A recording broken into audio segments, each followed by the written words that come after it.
monde, Elengi. Ibana Chala, Escamonde, Elengi.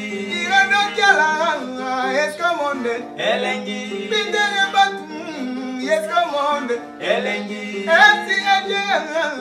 Par rapport à ce jour, qu'est-ce que vous avez prévu pour aujourd'hui? Et aujourd'hui, nous avons eu la lettre. Quelle est votre réaction par rapport à cette lettre? Bien, merci. La jeunesse de Lemba a pris avec beaucoup d'amertume la décision du bourgmestre portant nomination des nouveaux dirigeants au centre culturel de Lemba. Et pourtant, il y a eu un comité élu avec un mandat bien précis de 3 ans. Et d'emblée, la décision vient de destituer un comité élu. Or, ce comité est le résultat d'un consensus communal, c'est-à-dire la jeunesse d'un côté, les notables et les opérateurs culturels, tous réunis pendant plus de 4 jours. Nous avons marché, nous avons organisé des sit-ins pour récupérer l'espace et pendant 4 jours, au sein de la maison communale de Lemba, nous avons organisé des assises pour définir ce qui serait le centre culturel. Et à l'issue de ces assises, il y a eu des élections. Et il y a eu un comité avec des objectifs précis. Aujourd'hui, on était tous surpris d'apprendre la décision du bourgmestre nommant des gens là où il y a eu des élections. Alors la jeunesse de Lemba était vraiment révoltée. La jeunesse s'est dit de se prendre en charge pour dénoncer ces comportements qui ne cadrent pas avec la démocratie dans notre pays. Nous sommes dans un pays démocratique où le jeu des élections est des privilèges plutôt que des nominations. C'est ainsi que la jeunesse a dit non, nous sommes à Lemba. À Lemba, on ne peut pas accepter des décisions illégales et unilatérales. C'est ainsi que la jeunesse s'est organisée pour marcher, organiser une marche pacifique pour dénoncer ces comportements.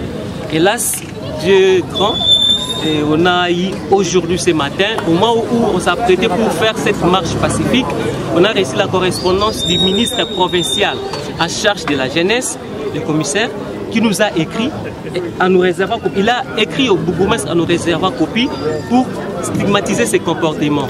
Il a écrit pour demander au bourgmestre d'annuler tout simplement sa décision. Et nous, respectueux de notre pays, respectueux de l'éthique et de la déontologie, on s'est dit de stopper et de maîtriser cette jeunesse, de ne pas marcher. Le fait que l'objet de notre marche, c'était de demander l'annulation de cette décision, puisque les autorités au niveau de la ville s'étaient impliquées pour demander au bourgmestre d'annuler, d'asseoir cette décision. Nous faisons confiance aux autorités et nous savons que le gouverneur qui nous suit et toutes les autorités vont sans doute assister et soutenir l'initiative du ministre provincial de la jeunesse qui cadre avec la vision du chef de l'État qui veut la promotion de la jeunesse, qui veut la responsabilité de la jeunesse, qui veut que la jeunesse se prenne en charge, s'organise et améliore son quotidien du jour au lendemain. Cette jeunesse qui peut que se représenter au centre à travers ses dirigeants, ses leaders qu'ils ont choisis, étaient très déçus de cette décision. Mais maintenant, nous avons un bel lueur d'espoir par la lettre, la correspondance du ministre, et nous osons croire que les choses dans l'avenir seront meilleures. Mais nous mettons en garde, la jeunesse de Lemba n'est pas une jeunesse type. Toute personne qui osera s'opposer à la décision du ministre qui engage la jeunesse au niveau de la ville-province de Kinshasa, nous aussi, nous serons derrière cette personne. Exactement. Et donc nous n'allons pas céder et nous n'allons pas céder à l'intimidation. Lemba, c'est une commune, une crème des intellectuels. Nous ne pouvons pas accepter des choses qui ne cadrent pas avec la logique et la légalité. Un comité élu pour un mandat bien défini de 3 ans, même s'il y a des petits soucis, quand soit à l'interne ou quoi, ils ont un mandat, on ne peut pas les destituer sur base d'une nomination. Et dans un centre culturel, c'est ainsi l'occasion pour nous de lancer un appel au ministre national de la jeunesse, au chef de l'État. L'histoire de ce centre nous révèle qu'en 1983, c'est le fait président Mobutu qui, après avoir écouté les différentes discussions qui s'étaient autour de ces centres, il a opté de diviser ces centres à deux. Donner un côté à l'église et de l'autre côté à la jeunesse. Donc le président de la République aussi s'implique pour la protection de la jeunesse par rapport à cet espace.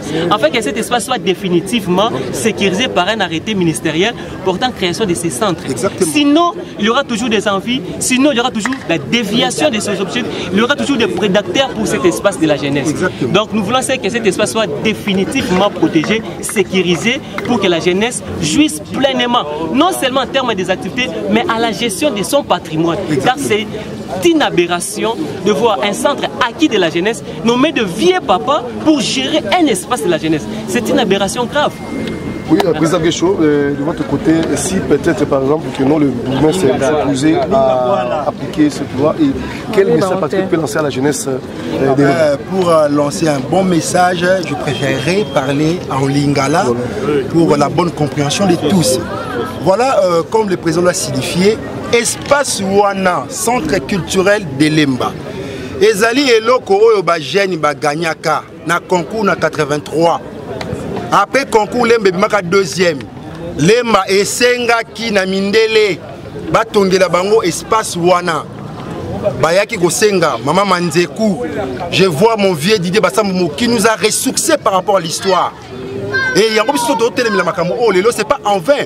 Nous sommes les conseils communaux de la jeunesse. Notre but, c'est d'orienter l'ensemble des associations, des mouvements des jeunes en vue de leur protection, encadrement et éducation de la jeunesse. C'est pas en vain. Nous avons été installés officiellement. Nous sommes là, nous sommes établis par un arrêté ministériel. Et ça, en 20 ans, il y a une jeunesse au biseau encadré.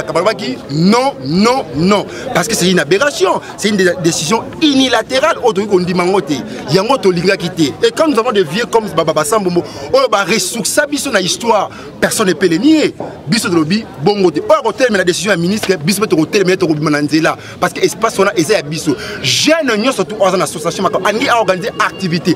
Hésiter. Nous sommes là. Aya, pour consulter avec lui, on va prendre des dispositions pour que ce soit un espace pour jouer. Parce qu'il y a un espace, il y a jeunesse. Donc, on a pour échanger, parler de tout ce que nous voulons, des activités de la jeunesse. Voilà. Et puis, dans Makambu Oyo, na présent Oyo Azali, na moto ya mboka Oyo, Azali élu par voie élective. Donc, Toboyi tension et en mboka. Toboyi esprit dictatorial. Parce que tout ce qui décision ça marche pacifique, ce qui va comprendre biso en tout cas comme makamusus. Yango to lingi mobuluté. Décision na biso oyo tant au ministre qui le laka ya jeunesse ya lemba. Yeyo admis décision. Commissariat général en charge de petites et moyennes entreprises, artisanat, jeunesse, sport et loisirs. Jeunesse, bisous, Tovandi. Tovandi, Anna jeunesse. Tovandi, Awa. Annulation de la décision. Parce que il y a le conseil communal de la jeunesse de Lemba. Mon collègue, pour la responsabilité de l'histoire, un ancien de Lemba, nous avons que bisous comprendre l'histoire. L'idée va s'en bon. To lingi kaka ko benga mestre à comprendre eloko moko babiso oyoyo to bandi masolo ya culture na Lemba toza ba âge ba 9 ans soki ya yebi ngote ayeba ngayo na zoloba na longwe Congo central mbangu na zongi kaka pona likambo eloko aneze eloko ya kozwa mbongo ko tala poche ya mutute eloko wana ezali mutu abanza teka kosomba lupangu na mbongo eloko wana po babiso to mema ba brique na mutu po totonga lupangu wana donc toza osengo monsieur le bourgmestre na ngonga oyo tike eloko wana naza osenga ba master o ba koti wana kapita naza osenga yo bebel naza osenga yo innocent boyebi bitumba eloko wana to banana ngo wapi boyebi tangu beya ayaki ko bebi seloko wana na 2009 boyebi bitumba to salaki kapito zalaka na poto zonga na poto kende ko lia frite na yo toza na posa na yo na makambo wana jamais oyaki okotaki na ndengo okotaki tondimaki yo mais oye ko bebisa alors toza ko senga yo soki bourgmestre Toussaint a comprenaki yo yelelo lobi soko yebi masolote benga biso tuna biso to ko expliquer yo Toussaint a tuna ki biso to expliquer ki a comprenaki to lingi bitumba te toza osenga jeunesse lelo neti mokonzi wazali kolo ya commune a komi otosa jeunesse que tu lelo na se soki oboyi à partir ya le 2 janvier okokuta biso na mkongo na yo ti ekokoma pe peut-être que to sengo longwa oui ngana za ko lobawa comme on a Didier Basambombo bona likambo jeunesse Lemba na ndimi soki na kokufa parce que lorsque le président de la République azako bande jeunesse yo zoko ya on ngo bebi sa jeunesse okokuta biso liboso na yo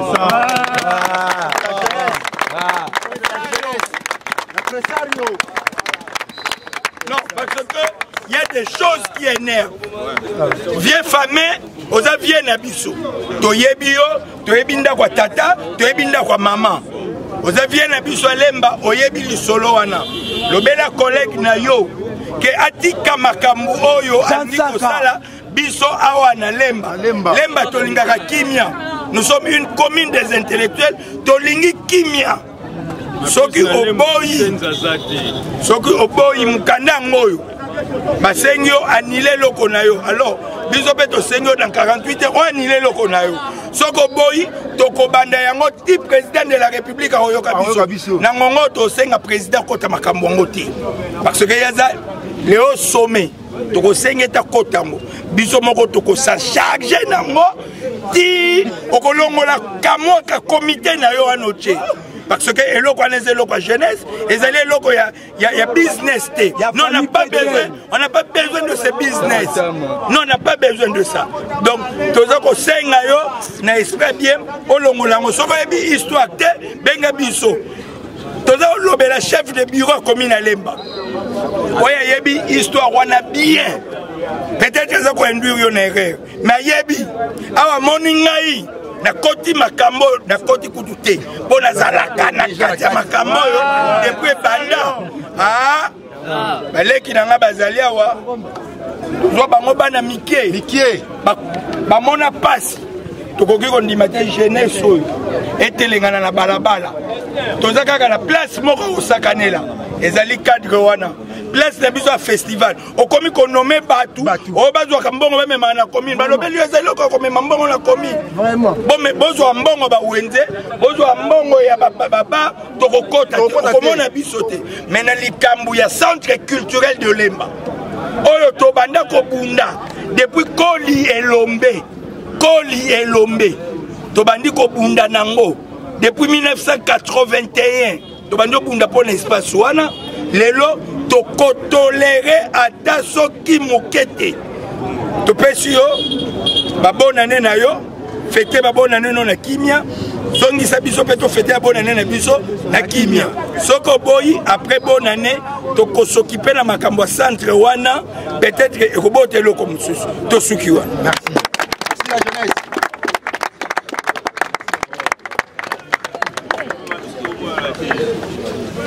Et on en profite directement, de toute façon, on fait tout type de décision dans la commune, puisque l'équipe est parce que c'est important, il y a un merci pour la jeunesse.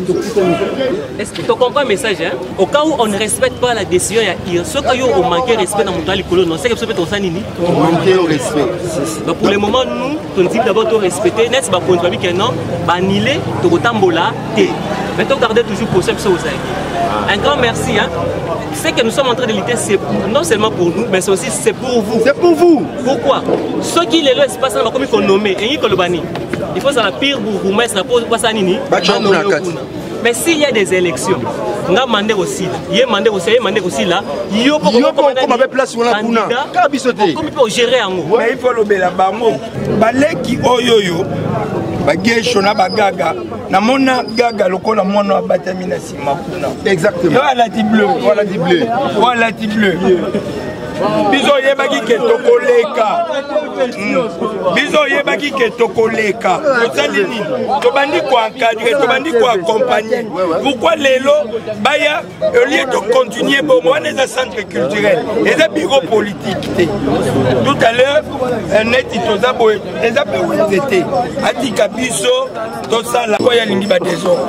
Tondi mamote jamais. Et je vais voir le bourgmestre adjoint qui est notre vieux de Lemba. Je dis bien, je vais voir le bourgmestre adjoint qui est l'un de l'Embatec. Merci.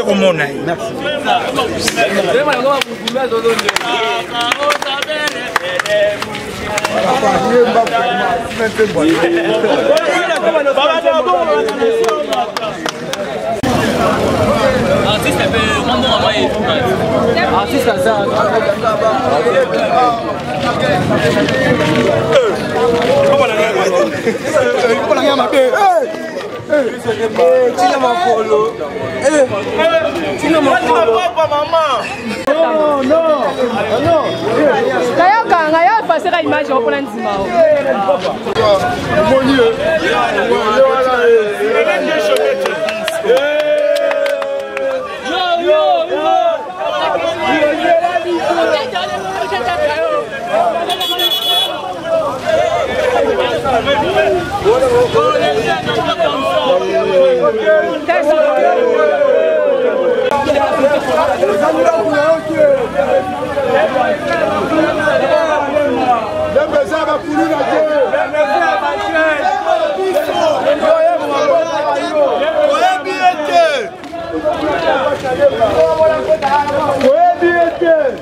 Démocratie va yo kaka.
Alors que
et bien maman Chantal quand commune à Lemba.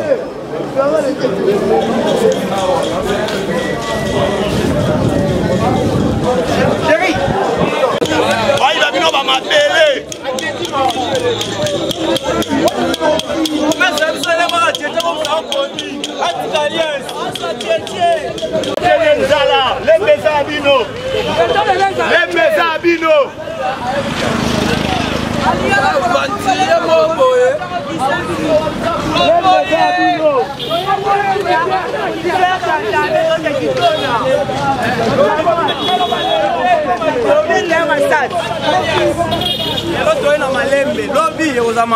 Lelo malembe.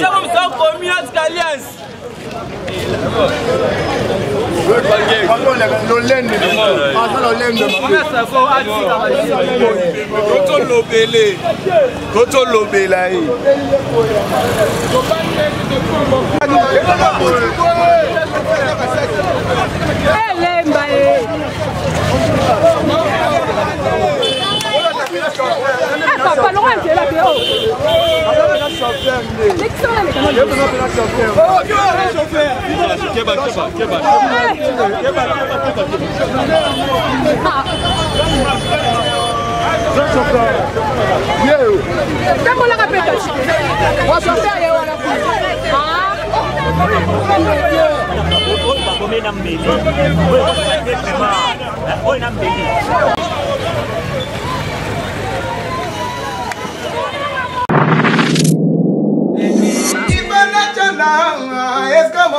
Elengi, Irano Kiala, Escamonde, Elengi, Bindere Batum, Escamonde, Elengi.